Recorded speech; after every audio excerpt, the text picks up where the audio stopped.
பெரும் மதிப்பிற்கும் மரியாதைக்கும் உரிய நூல்காஞ்சி அன்பர்கள் அனைவருக்கும் கோவை திருக்குறள் சிந்தனையாளர் எஸ் பொன்னுசாமியின் பணிவான வணக்கம்.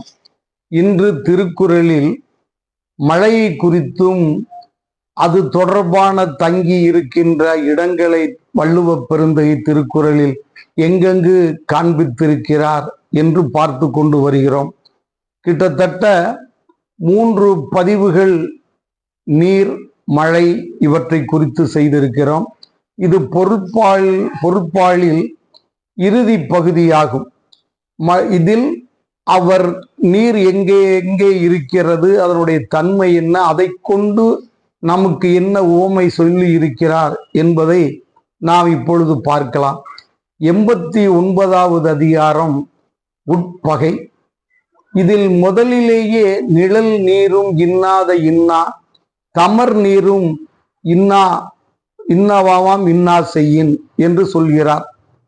அதாவது நீர் குளிர்ச்சியாக இருக்கிறது, அதே நேரத்தில் நமக்கு உடம்புக்கு சரியில்லை, காய்ச்சல் போன்ற துன்பங்கள் வந்துவிட்டால் மருத்துவரிடத்திலே செல்லுகின்ற பொழுது மருத்துவர் சொல்லுகிறார், நீங்கள் வெந்நீரை சுடுநீரை பருகுங்கள், ஒரு 2-3 நாட்களுக்கு இந்த நன்றாகும் வரை, உடல் நலம் வரும் வரை என்று சொல்லுகிறார்.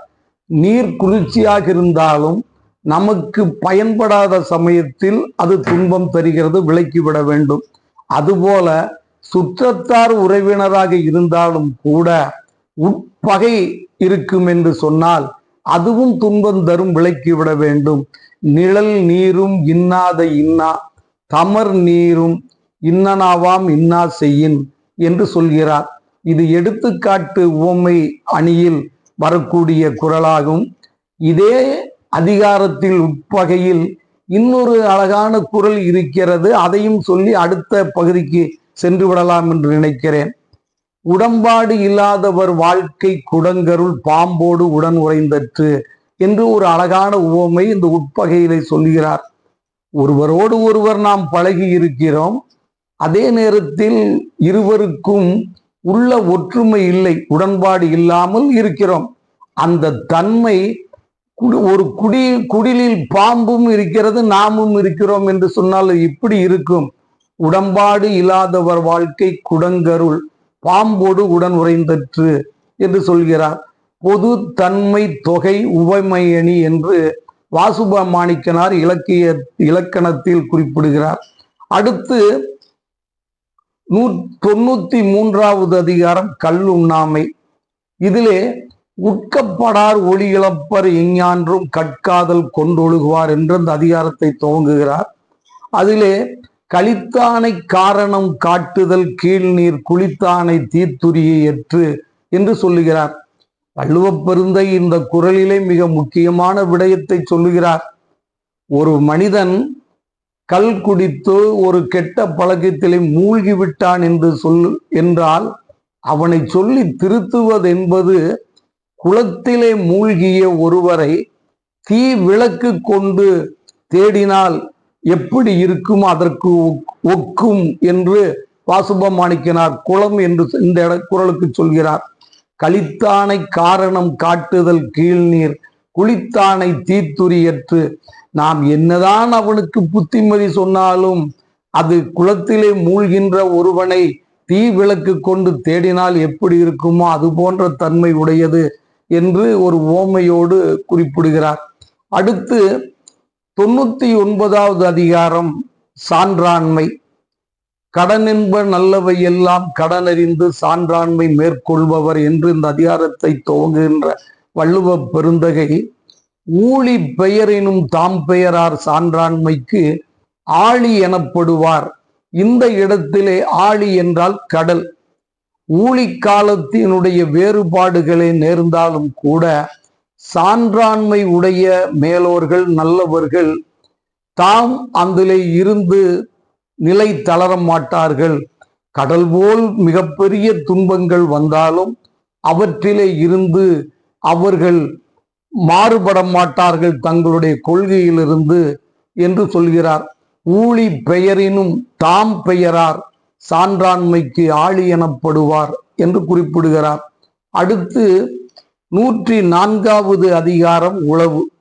உழவு என்றாலே கண்டிப்பாக விவசாயத்திற்கு நீர் தேவை, மண் வளம் வேண்டும், ஒரு எரு வேண்டும், இப்படி பல வகையான தன்மைகள் வேண்டும் என்று சொன்னவர் அந்த அதிகாரத்தை துவங்குகின்ற பொழுது சுழன்றும் ஏற்பின்னது உலகம், அதனால் உழந்தும் உழவே தலை என்று சொல்கிறார்.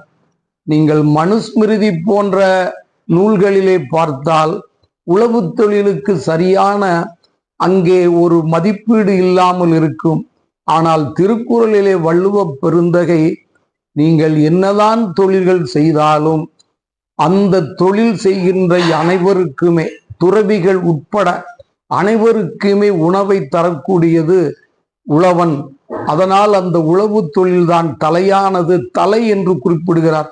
சுழன்றும் ஏற்பின்னது உலகம், அதனால் உழந்தும் உழவே தலை என்று சொன்ன வள்ளுவ பெருந்தகை இதிலே 8வது குறளிலே சொல்லுகிறார். இவ்வதிகாரத்தில் ஏரினும் நன்றால் எரு இடுதல் கட்டபின் நீரினும் நன்றதன் காப்பு என்று சொல்கிறார்.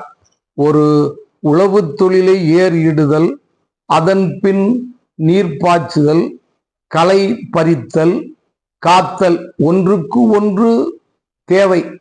எனவே கண்டிப்பாக இவை அனைத்தும் உழவு தொழிலுக்கு தேவை. ஒன்றை விட ஒன்று சிறந்தது. ஏரினும் நன்றால் எரு இடுதல் கட்டபின் நீரினும் நன்றது காப்பு என்று உழவு தொழிலே நீரை குறித்து, முக்கியத்துவத்தை குறித்து பேசுகிறார்.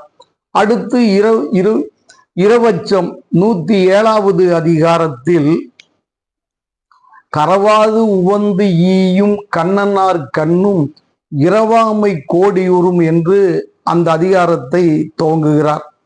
அதிலே தென்னீர் அடுபுர்க்கை ஆயினும் தாழ் தந்தது உன்னலின் ஊங்கினியது இல் என்று சொல்கிறார்.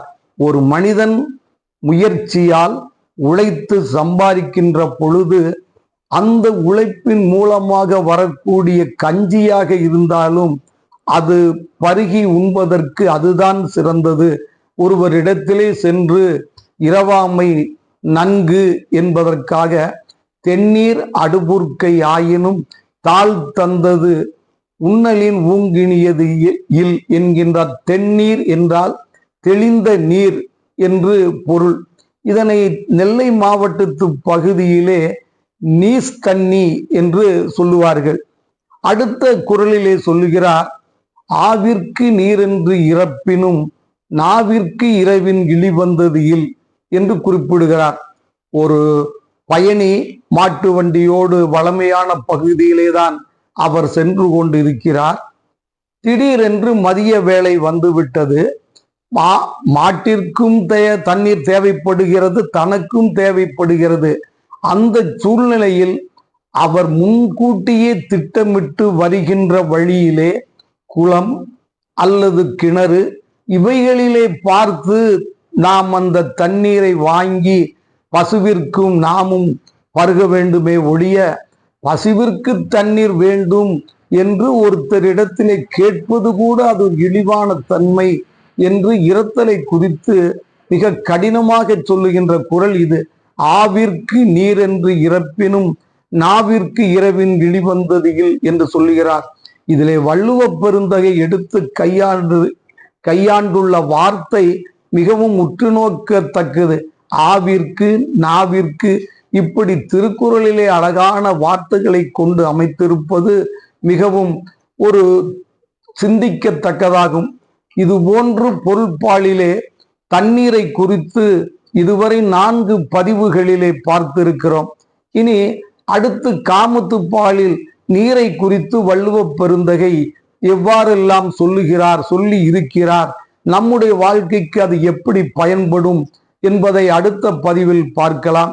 இது போன்ற பதிவுகள் தொடர்ந்து உங்களுக்கு வர வேண்டும் என்று சொன்னால் நூல்காஞ்சி என்கின்ற யூடியூப் சேனலை நீங்கள் பதிவு செய்வதோடு பிறருக்கும் பகிர்ந்து கொடுத்து ஆதரிக்குமாறு அன்புடன் வேண்டுகிறேன். அடுத்த பதிவில் சந்திக்கலாம். நன்றி, வணக்கம்.